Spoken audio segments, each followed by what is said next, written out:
Catherine, hello. Hello. How are you doing? Not too bad. How are you? I'm all right, thank you. I'm all right. We're really thrilled you're joining us.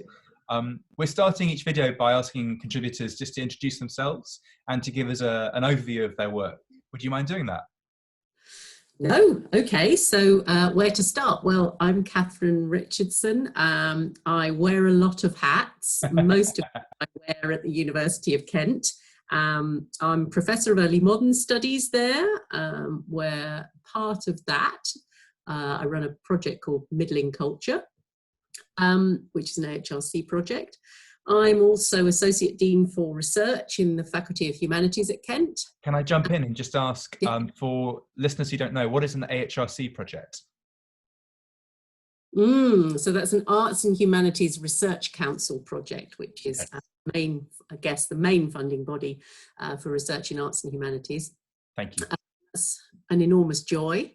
Yes, Associate Dean for Research in Humanities, so that's trying to gather up our research as a faculty and look at the connections and the interesting possibilities of connecting colleagues across humanities and beyond.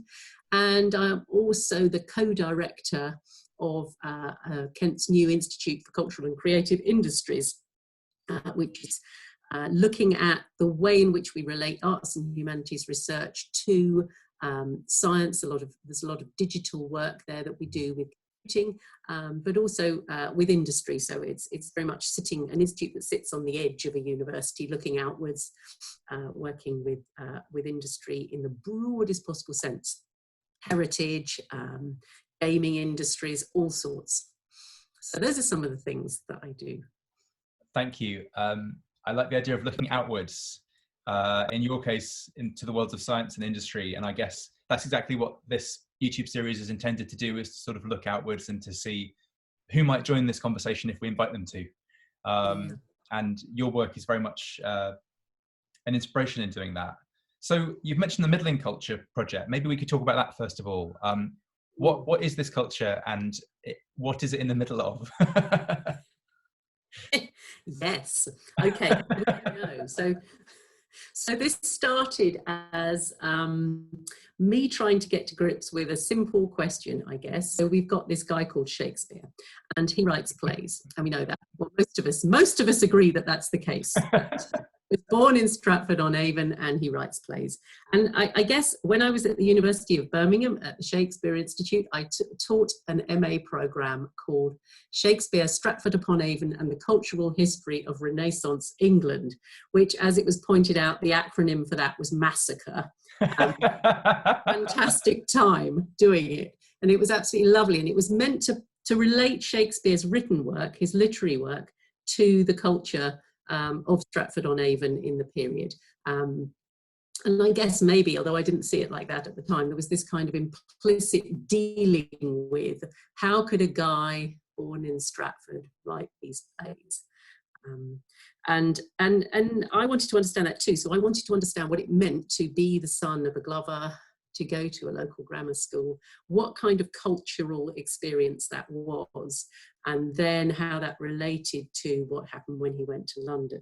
So it was trying to sort of put the literary creative content of these of the work that these guys, and I'm afraid they are mainly guys, but I'll come on to that, that these guys produced into a context and say, well, is it out of place? You know, how does it relate? What else were these people doing? What was their leisure activity? How did it all fit together? And how did it relate? And how important was literacy in that? And then also to look at them, I guess, as groups, partly as families, partly as households, and think, well, what culture is available then to the people who didn't write? So what culture are they experiencing? And that's where women's experience primarily comes in, as servants, as mistresses, and as people involved in business in their own right. And just thinking about what it means to have a culture. What the hell is that? I mean, the further we go with the project, the less we know about that. Well, the more we know about it, but the less clear our answer is. And so just thinking about a material culture, about the things that surround you in your houses. I've been admiring your clock. I love your lamp? You know, what does that tell me? How does that relate to your literary practice? And just, you know, what's that holistic sense of what you experience as a person on a day-to-day basis, in and outside your working life, I guess. So trying to reconstruct that as a holistic idea, as a kind of a whole thing, rather than just saying, oh, look, here are some plays. You know, they exist in a vacuum. So it's about putting everyday life around literary works is one way. And the middling, they're kind of everybody who wasn't poor, who wasn't in receipt of poor relief, who didn't need a hand out like that, and who wasn't elite, so who actually worked for a living. So it's, if you like, it's the big working middle of society. And we think probably that people like Shakespeare, Marlowe, you know, there's lots of them, those literary workers are quite high up that group. But what does it look like? You know, how do you move around it? Why are some people writers and other people churchwardens, and what's the relationship? So we wanted to know about that big group of people. We know a lot about the elite. And we know a reasonable amount about the poor, and obviously it's really hard to find out about them because there's not very many records past their receipt of poor relief. So we wanted to find out about the other people and who they were, and just give some complexity. I think we're really aware of how complex the middle class is nowadays, and that's, you know, that's tricky territory, and their kind of access to culture. Quite a lot is said about that, and those ideas about how you are, how your birth impacts on your progression through life. We're really interested, I think, in progression and in access to creativity and to culture as being a route to social mobility. And we wanted to think about that in the 16th, 17th centuries and see whether we could learn something there that was also valuable today. So it's about getting to grips with the big middle of society and how culture and creativity impact their social status and their experience of life.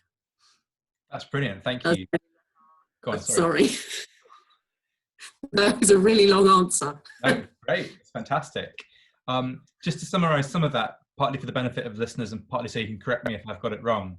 But it sounds like the contexts of artistic production were an important starting question, but also the context of artistic reception, which for listeners who aren't familiar with the idea of reception, the way in which audience members or readers might have engaged with the imaginative world of the literature that they're getting. It's those contexts and their connections to the literary stuff, which is engaging your work. I love the idea of a domestic space as a kind of site for imaginative engagement, particularly at our own historical moment where all forms of imaginative engagement are bound by, for most of us at least, are bound by our own domestic. We have a very new relationship with our own domestic space, I suppose. Correct me if I'm wrong, but it sounds like the everyday and the ordinary are a big part of what animates your work. And again, given that we're living through strangely extraordinary times, but in very ordinary surroundings, that feels especially exciting. And then finally, that question of access, who has access to creativity and culture, both as a user of those things and as a creator of those things. Have I got that right as a kind of summary of some of the things you're talking about? Yeah, I think that's absolutely right. I mean, my colleagues on the project who don't come from a literary perspective would question that kind of contextualization of writing, because they'd say, well, it doesn't start with writing. That's nonsense for that society, maybe for every society. You know, writing is just a part of a wider set of ideas that circulate visually, that circulate in all sorts of other ways. You know, this is a period where it would have been brilliant to be at home like this, because walls are painted with stories, with text, but also with visual stories, you know. They're really rich spaces. So yeah, that's absolutely right. And the middling tend to work at home. They're home workers because that's where your shops are, that's where your workshops are, that's where you do stuff, as well as having your home life there. So they would have appreciated, I think, what we've been experiencing recently. Okay, so this is not necessarily a period of work-life balance. One is balanced within the other. Yeah. Yeah, it don't quite get yet. You very modestly deferred the idea that things are not just about words to your colleagues on the project, but actually I think about that as core to your own practice, in that you're always asking us to think about the visual and the physical and the material world of any literature that we might be looking at. Do you mind telling us a bit more about that? Yeah, so this, I think I refused to go to university when I left school, partly because I was expected to, but also because I really wanted to go to art school. So I went to art school and I did a foundation course, and then I did an HND in fashion design.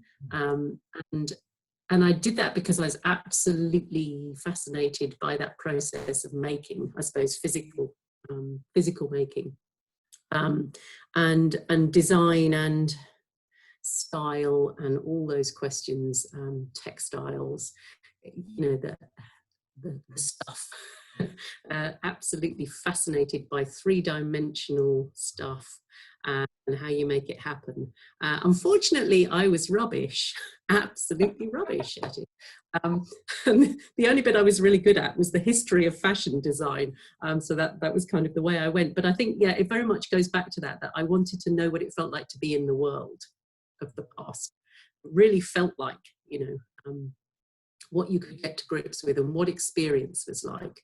And I think if you don't understand the physical constraints on that, if you don't understand attitudes towards material goods, you know, how much do people have of things? This is a 16th, 17th centuries. It's all about reuse, about recycling, about starting off with a gown, and then when it wears through in places, making it into a petticoat, and then when it wears through in places, making it into a cushion, and then what you see, and until there's a little bit left like this, and then maybe you think, I'll put that in a box of things that I could use for something else later. But everything gets passed down through generations, so there's this different attitude towards stuff, and I think that tells us so much about what it feels like to be in the past and to be different types of people. Our attitude to stuff and our engagement with stuff is really defines in many ways how we understand being a woman, being a man, being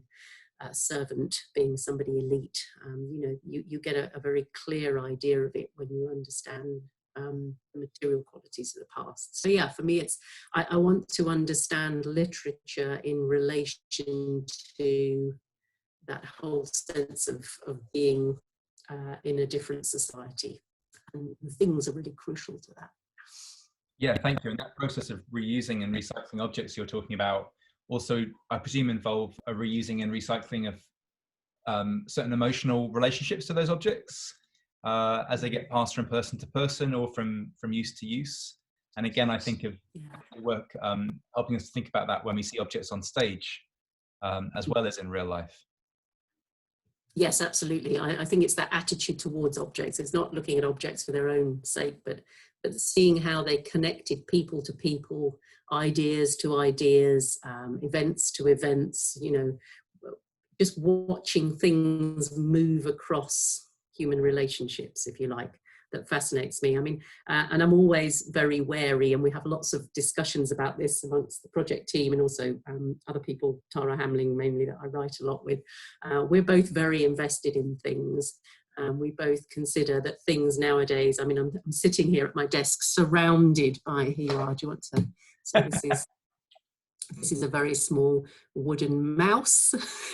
I was a small child. You know, everything around me here has some kind of meaning, and it takes me back to a period of my life and my relationship with my family over many generations. So I'm aware that I have a particular view. I have to be really careful not to map that back onto the early modern period.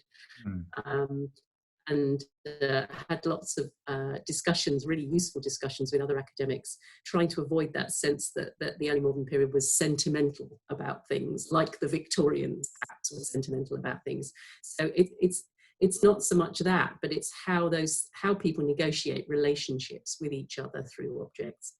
Because the moment you pass your objects from one generation to the next, there's a relationship there. Even if you sell that stuff, you know, there's a sense that objects, that things, that fabrics, that things you have around you connect you in some way that's not just economic. That's much more sophisticated than that in ways that we can't do. It's something I think that we don't have any longer. Oh, could you say a bit more about that? Why can't we do that? I just think we don't naturally do it. We have either Victorian sentimentality, or we have so it's either got to be about the money, or it's got to be about the stuff. And we've we've separated the two out. Whereas in this, people, they buy lots of stuff. They buy it as a kind of currency, and then they might pawn it if they need money, and then they might get it back again when they've got a bit more cash. So it's not that kind of, I must keep this object close to my heart forever sort of sentimental stuff. But neither is it just that object has the meaning, because your identity is tied up in the kinds of things with which you conduct life. Yes. So trying to get a sense of that as being something that we can access, but also something that's a bit different to what the moods we naturally make around things. Yeah, great, thank you. I'm wondering, does literature itself ever count as a kind of object, whether that be a book or even going to the theatre as a kind of event? I don't know. Are there ways in which literature kind of crosses the divide between words and thing, and becomes itself very thingy? That's a terrible question. Yeah, I think so. Yeah, I do think so. And I think, obviously, yes, books, really interested in just some basic questions like who owns books? We don't seem to even be able to answer that yet, which seems to me to be central to everything. But ownership of books is a key thing, but so is sharing stories in a culture that's still primarily oral, perhaps, and that kind of sense of someone's got the story, someone's got the ballad, they're sharing it with other people, they're singing it together, they're talking about the story, they're reading it off the walls where it's painted up, they're knowing the words. I often think that this is a society that's much, really, really sophisticated in, again, a way that we're not, at tracing tiny little verbal echoes between things they've seen on the stage, they've heard in a sermon, they've read in a book, or they've heard someone read in a book. And, they can hear that. And we've got people coming to court to say, I remember when this person made their will, it was 20 years ago, and I was sitting on the chair next to the bed in the low parlour by the window when he said that he wanted to give this object to this person. And, just that kind of, that way of remembering objects and words suggests that, literature, there's a thinginess, and there's a thinginess of language about things, and also of ways of tracing ideas. That's really complicated, isn't it? Yeah, it's great. And actually, the oral culture you're talking about and the literate culture of literature is also about reusing and recycling, in that commonplacing is a big thing. So writing down scraps of things you've heard elsewhere so you can repurpose yourself in your own conversation. That's a form of kind of thing recycling, I suppose. Yeah, I think that's right. And that, what you're talking about there is generally thought of as kind of maybe university educated gentlemen sitting down with their pen, their quill, and their piece of paper, and writing down oh so witty things they've heard. And there's lots of that, aren't there, in literature about, whether you can use the right witty thing in the right context. But there's also a kind of, that example I was giving of listening to someone's will being read. Probably the memory of that 20 years ago is supported by scribbling down on a small piece of paper somewhere what that person said, and putting that somewhere and keeping it, getting it out again to look at, and also talking about it. So yeah, there's a commonplacing that goes on both in a kind of elite literary clever way, but also in a really pragmatic everyday cultural memory way, where whole communities help one another to remember things, which is more accurate because it goes across more people than remembering things on pieces of paper or on your hard drive when it then fails and you thought you had all your photos and now you've lost them sort of memory. Yeah.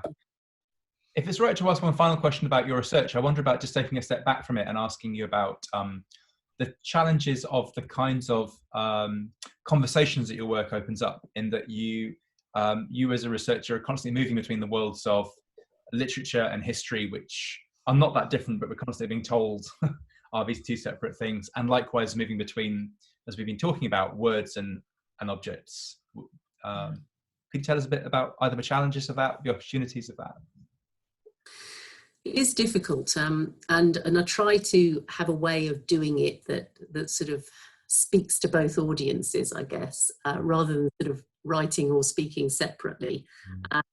But I think it's much easier than it used to be. So when I started out, I had to write sort of separate conference papers and do different things for different audiences in a way that perhaps has got a bit easier now. But I guess as a literary critic, I tend to be much more imaginative, much more intuitive. I tend to sort of, I suppose you might say, wax lyrical in a different way. And then as a historian, I tend to try to be quantitative as much as qualitative. But when you're dealing with emotion and with lived experience, I think you need to do both all the time, because we can't understand lived experience in the past unless we are prepared to engage with it kind of in a quite visceral, sort of empathetic way.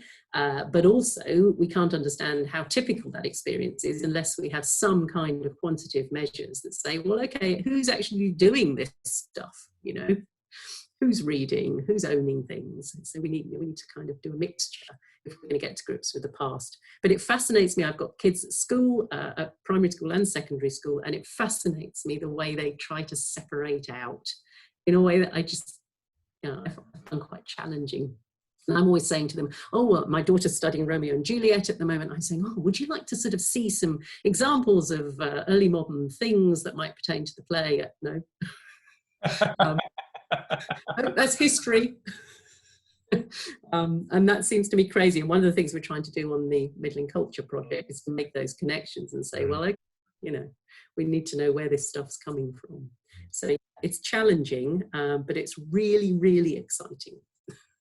It is. I completely agree.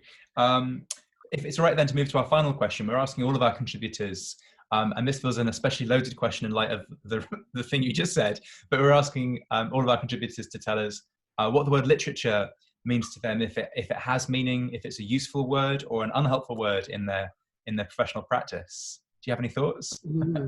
Oh, that's horribly difficult. So I've got lots of thoughts how to sort of make them into anything that's a narrative. So I guess narrative. It's all right. We don't need narrative. I mean, I've stopped talking about literature, for better or for worse, and started talking about narrative because what I see is stories that circulate on pages and off them, and it's really, really hard to talk about. Literature seems quite a privileged 19th century thing sometimes, and I want to get to grips with the kind of people who couldn't read or write. I want to understand what the world looked like to them, and I don't think that's a world devoid of stories in any way. In fact, the complete opposite. So sometimes I find it unhelpful, and then sometimes I go back and I read a play or I read a poem and I think, yeah, that's wonderful, absolutely wonderful. And actually being at home and having a little bit more time over the last week or so, and just getting back to my own reading for pleasure, my own culture that often gets crowded out by lots and lots of meetings, has been absolutely wonderful. So I want to find a way of recuperating that kind of fantastic feeling that reading gives you sometimes into my sense of the past, and understanding what it meant to hear things orally, to read them in other ways. It felt like that. That's really not clear, but it's an answer from the heart. Great. I love the answer from the heart, and I love the idea of trying to do away with the word literature because of which kind of people it excludes. It's something, again, we've talked about a little bit in these videos before. And I can't quite decide how hesitant I feel about the idea of replacing it with the word narrative, because at least for me, the word narrative may imply certain kinds of structures and expectations of story shape, which themselves exclude certain kinds of other ways of telling stories or sharing words with each other. But I love the idea of putting the word literature on pause and thinking about narrating as another way around. That's fantastic. Did you have anything more you wanted to say before we wrap up? No, I don't think so, except that, yeah, telling each other stories is a really, really positive thing that we've been doing a lot of in our family of different age groups over the past week. And I think it's a great joy to be able to do that. And one of the things that might come out of this horrible situation that we're all in at the moment is more stories, and the power of those stories to make a difference. Just make us feel connected. Yeah, that would be good. Yeah, that'd be really great. Thank you for your various story sharings today, Catherine. I hope you have a good rest of the day. Thank you. You too. Cheers. Bye.